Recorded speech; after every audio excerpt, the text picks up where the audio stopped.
For my day job, as some of you may know, I get to travel quite a bit for work.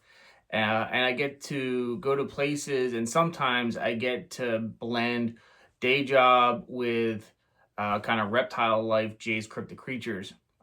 For example, last year I got the chance to go to Naples, Florida for an industry event, and then took a detour on one of my off days to Iguanaland.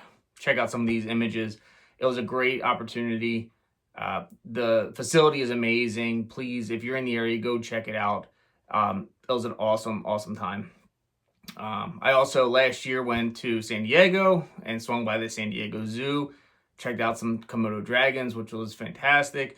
And in years past, went to Kansas City and checked out the Kansas City Zoo. I swing by local reptile shops, all the things.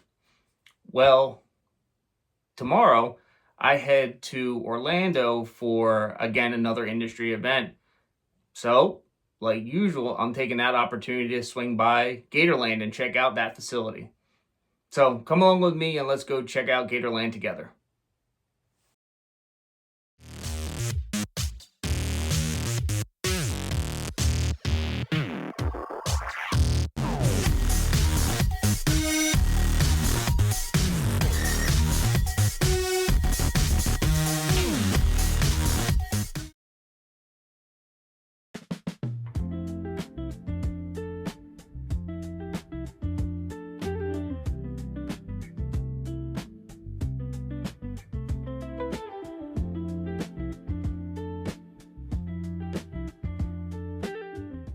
All right, folks, I made it down to Florida.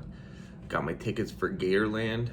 Um, I went with the trainer for a day, so I get the general admission through the whole course of the day, and then a 2-hour private tour and some back scenes type of stuff. So I'm pretty stoked about that. It is a bit cold down here. It's in the 50s, and it doesn't look like it's going to get much out of the 60s until much later in the day, but we'll see how things work out. All right, let's hop in the car and get over to Gatorland.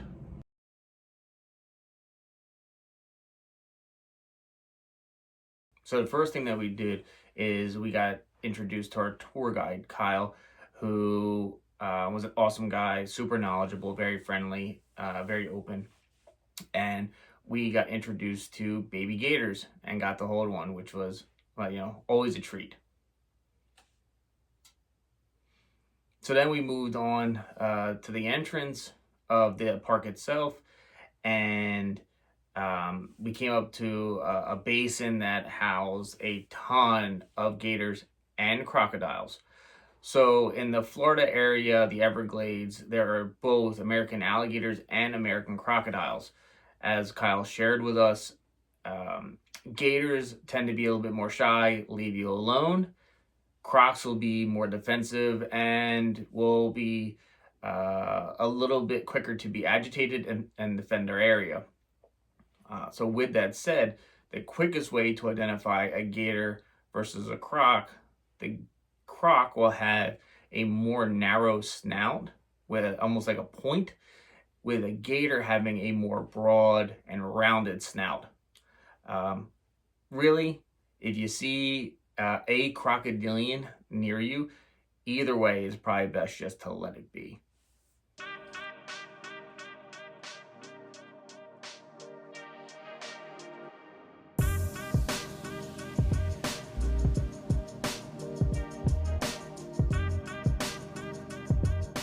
These guys here are Cuban crocs.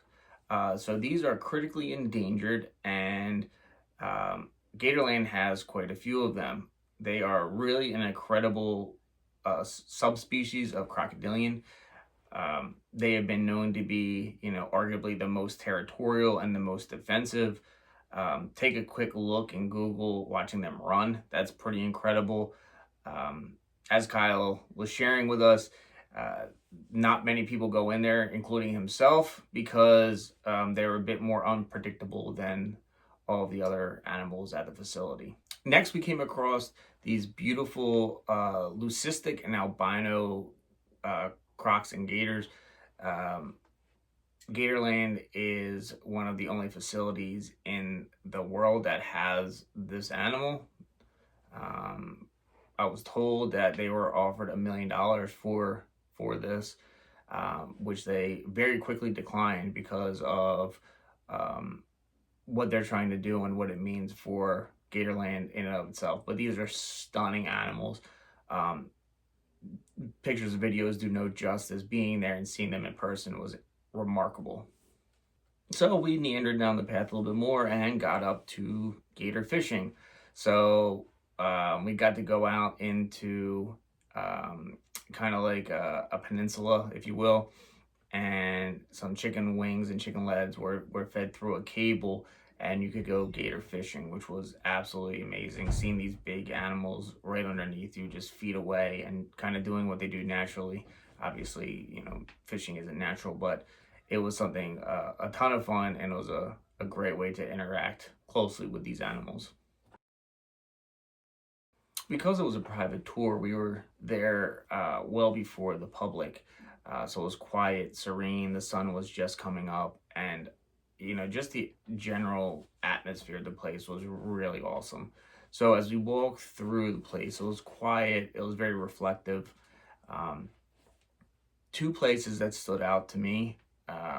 One was the swamp walk, where you kind of meander through an untouched swamp, if you will. Obviously, there was a path that was created there, but it was just by myself. It was very quiet, really reflective.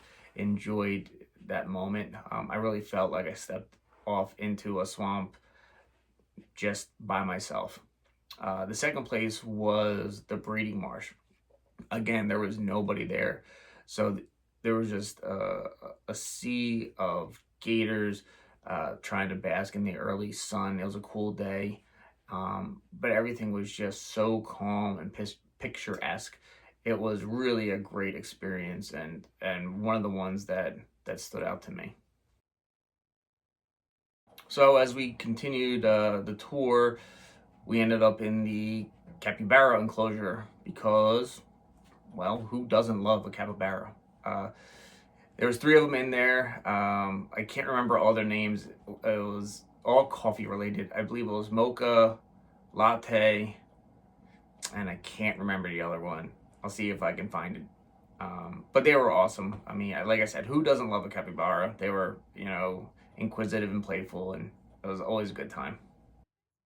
So by this time, the park started to open up, and our tour was kind of over, but I was not ready to leave yet. So then I wandered over to the Jumperoo show.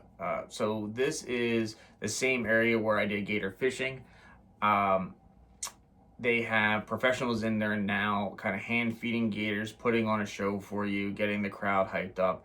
It was a lot of fun. The guys were great. And it was a really cool experience. Again, different perspective, seeing the magnitude and size of these animals, and kind of really getting into that feeding mode was really awesome. Gotta grab it! You gotta grab it! As that show was over and I, was continuing with my wandering, I stumbled upon gator wrangling. I mean, how could you not see gator wrangling down in Florida? So again, staff was great. It was a great show. They put themselves in peril, if you will. A lot of fun banter, great information on gators. The two gentlemen were fantastic. Show was great, like I said. And then at the end of it, you were able to take a picture on top of the gator holding a straw. So, also a bonus, and you can't pass that up.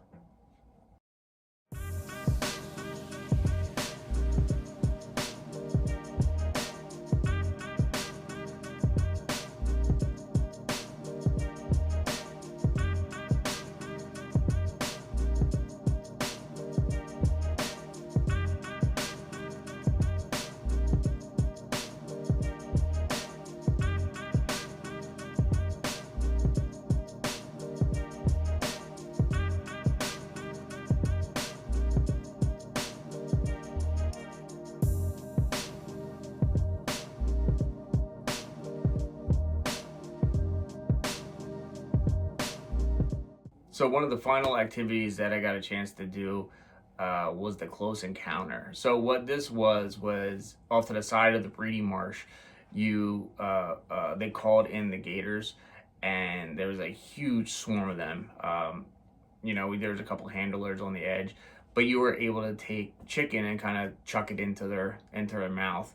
Unfortunately, I missed on my second one when I was trying to film it. I'm not blaming me trying to film and do that, but I missed.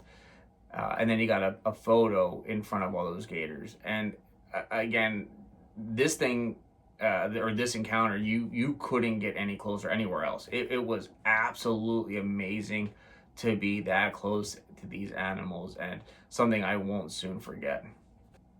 So Gatorland was an absolute blast. I mean, I couldn't recommend it anymore. If you're a reptile person or not, and just happen to be in the Orlando area and want to do something different, I couldn't recommend this place anymore. The facility was immaculate. The staff was great. The animals were well taken care of. Everything looked pristine. Prices were, I would say, way more than reasonable. And if you have the means and the opportunity, I highly recommend the Trainer Ford Bay. It was an up-close experience that you won't get anywhere else. I mean, again, I can't recommend Gatorland enough. It was unbelievable.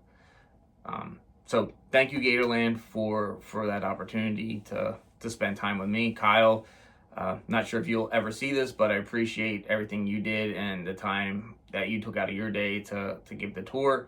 With all that being said, please like, subscribe, and we can continue talking about reptile destinations, boa constrictor breeding, tarantula care, and other cryptid creatures together.